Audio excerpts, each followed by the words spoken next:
स्वामी विवेकानंद जी ने कहा था कि शिक्षा ही हमें अनेक संकटों से उबारने का साधन है। बाबा साहेब भीमराव अंबेडकर जी ने भी स्वामी जी की भांति शिक्षा के जरिए ही मुक्ति की राह देखी थी। शायद इन्हीं विभूतियों की प्रेरणा के कारण राष्ट्रीय शिक्षा नीति 2020 की संकल्पना की गई। इस नीति के माध्यम से शिक्षा को राष्ट्र निर्माण के एक महत्वपूर्ण माध्यम के रूप में विकसित किया जा रहा है। इस नीति को लागू हुए इसी माह 3 वर्ष पूरे होने जा रहे हैं। इस दौरान यह नीति कई विश्वविद्यालयों एवं शिक्षण संस्थानों में लागू हो चुकी है। कई जगह लागू होने की प्रक्रिया में है। केंद्रीय विश्वविद्यालयों में भी इसे पूर्णतः लागू करने की प्रक्रिया जारी है। इस नीति के संदर्भ में यह एक प्रकार का संक्रमण काल है। यह संक्रमण पहले से चली आ रही शिक्षा नीति से राष्ट्रीय शिक्षा नीति 2020 की ओर बढ़ने की दिशा में हो रहा है। यह रूपांतरण भारत में चल रही शिक्षा प्रणाली के आत्मा में निरंतर एवं गुणात्मक परिवर्तन दोनों ही दिशाओं में संभव हो रहा है।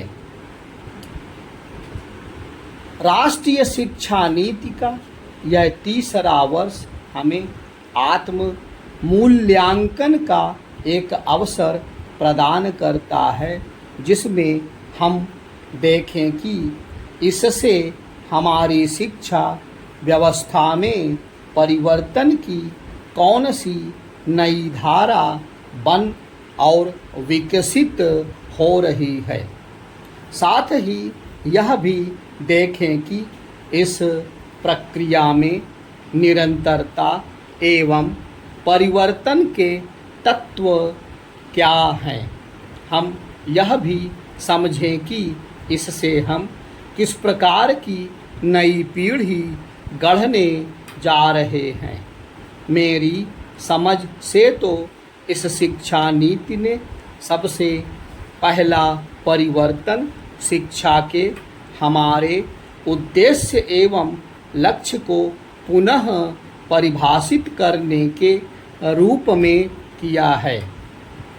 इसके तहत औपनिवेशिक शिक्षा नीति के बचे खुचे प्रभाव के कारण आज़ादी के बाद से ही अपने खोए स्व की तलाश की जो चुनौती खड़ी हुई थी, उसे इस शिक्षा नीति ने गहराई से समझते हुए उसके रचनात्मक विकल्प की मूल्यगत एवं व्यावहारिक रूपरेखा हमारे समक्ष प्रस्तुत की है।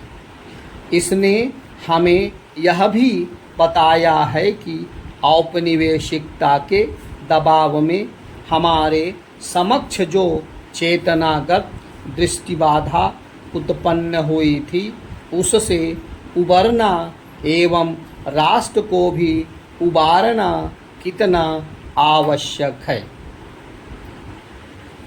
नई शिक्षा नीति ने हमें यह भी बताया है कि भारतीय समाज स्वयं में ज्ञान एवं लोक विधा का एक शक्तिवान परिक्षेत्र है जिसकी शक्ति समझने की जरूरत है।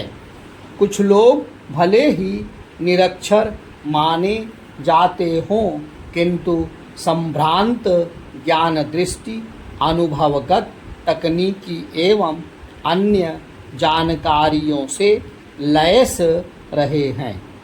भारतीय समाज में देशज आधुनिकता की धारा काफ़ी पहले से बहती रही है, जो पश्चिमी आधुनिकता के संहारक प्रभावों से दुनिया को बचाने की परियोजना में शायद मददगार हो सके। भारत में शिक्षाविद यह समझाते रहे हैं कि अपनी भाषाओं को महत्व देना शिक्षा को बेहतर बनाएगा। देश में अनेक भाषा एवं बोलियां सामाजिक अनुभवों एवं ज्ञानकोशों को स्वयं में समाये हैं। उन्हें पाने के लिए हमें उन समुदायों की भाषाओं को महत्व देना होगा। राष्ट्रीय शिक्षा नीति के तहत बन रहे पाठ्यक्रमों के विकास की प्रक्रिया में इस पहलू की छाप स्पष्ट देखी जा सकती है। अपने रूपांतरकारी तत्व के रूप में इस नीति ने शिक्षा के माध्यम से युवा पीढ़ी को रचने में संवेदनाओं एवं संरचनात्मकता के महत्व को भी समझाया है। इसने हमें ऐसी रूपरेखा दी है जिससे छात्रों में संवेदनात्मक तत्व एवं रचनात्मक संकल्पना को विकसित किया जा सके। जिस पश्चिमी आधुनिकता के प्रभाव में हमारी शिक्षा व्यवस्था है, उसने अपने अनेक सकारात्मक तत्वों के साथ ही नकारात्मक तत्व भी हमारे व्यक्तित्व के निर्माण प्रक्रिया में प्रत्यारोपित किए गए हैं। इसने हमारे भीतर भयानक स्वार्थबोध विकसित किया है, जिसने हमारे भीतर संवेदनाओं को तो मारा ही है, साथ ही हमारी रचनात्मक संकल्पना शक्ति को भी कमज़ोर किया है। इस कारण हमारे भीतर मानवीय भाव क्षीण हुए हैं। इसके परिमार्जन हेतु राष्ट्रीय शिक्षा नीति में ऐसे पाठ्यक्रम तैयार करने पर ध्यान केंद्रित है जिसमें छात्रों के भीतर अपनी संस्कृति, संगीत और अन्य कला माध्यमों के द्वारा उनकी रचनात्मकता एवं संवेदना को परिष्कृत किया जा सके।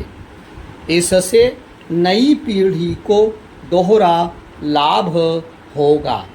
एक तो उन्हें अपनी संस्कृतियों की रचनात्मक शक्ति का भान होगा, दूसरे इससे उनकी अंतर चेतना में संवेदना भाव एवं रचनात्मक शक्ति प्रबल होगी।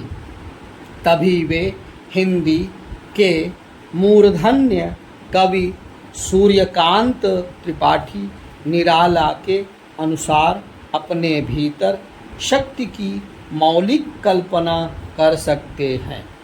वस्तुतः राष्ट्रीय शिक्षा नीति हमें हमारे भीतर से खोती जा रही मौलिकता को वापस लौटाने की बृहत्तर परियोजना है। किसी भी नए परिवर्तन के साथ ताल बिठाने में कुछ समस्याएं भी आती हैं, जिनका समय रहते समाधान भी उसकी सफलता के लिए आवश्यक है। राष्ट्रीय शिक्षा नीति को लेकर अभी तक विभिन्न अंशभागियों के साथ हुए संवाद से मुझे यही अनुभूति हुई है कि वे इस पहलू को लेकर भली भांति परिचित हैं। उनके भीतर इस परिवर्तन की दिशा को लेकर सही दृष्टिकोण आकार ले रहा है। प्रधानमंत्री नरेंद्र मोदी स्वयं अपनी रूपांतरकारी दृष्टि एवं सक्षम नेतृत्व से इस परिवर्तन की अगुवाई कर रहे हैं। शिक्षा मंत्रालय और विश्वविद्यालय अनुदान आयोग एवं उससे जुड़ी अन्य संस्थाएं विभिन्न राज्य सरकारों के साथ मिलकर इस नए परिवर्तन को साकार करने में लगी हैं। यह शिक्षा नीति भविष्य के भारत का खाका तैयार करने की प्रधानमंत्री मोदी के संकल्प में सिद्धि के रंग भरती जा रही है। इस शिक्षा नीति के अंतर्गत तैयार हो रहे पाठ्यक्रमों से पढ़कर निकलने वाले छात्रों की नई खेप आने में अभी कुछ वर्ष का समय लगेगा। संभव है कि इस शिक्षा नीति से रचनात्मकता, संवेदना, मौलिकता और राष्ट्रभाव से जुड़ी युवा पीढ़ी निर्मित हो पाए। औपनिवेशिकता के प्रभाव तले अभी भी कायम शिक्षा तंत्र हमें अपने ही समाज एवं संस्कृति से विमुख बना रहा है। इसके उलट राष्ट्रीय शिक्षा नीति के जरिए विकसित होने वाली पीढ़ी में अपनी जड़ों के साथ गहराई से जुड़कर वैश्विक आकाश में देखने और उसमें विचरने की मेधा एवं आध्यात्मिक क्षमता होगी।